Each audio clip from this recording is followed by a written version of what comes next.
Ну, просто сказка. Австралия дает Украине, уже переслала 6 миллионов евро для восстановления энергоструктур.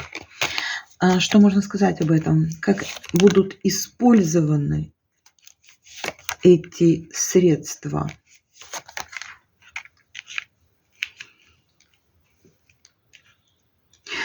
Знаете, вот по карте предательства можно сказать, что скажут, что на защиту, но на самом деле это не так.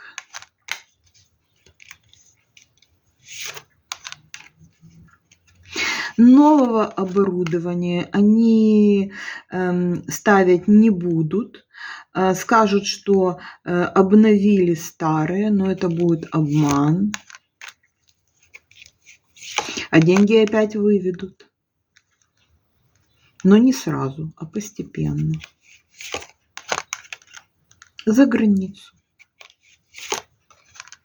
По договору. Такая вот история.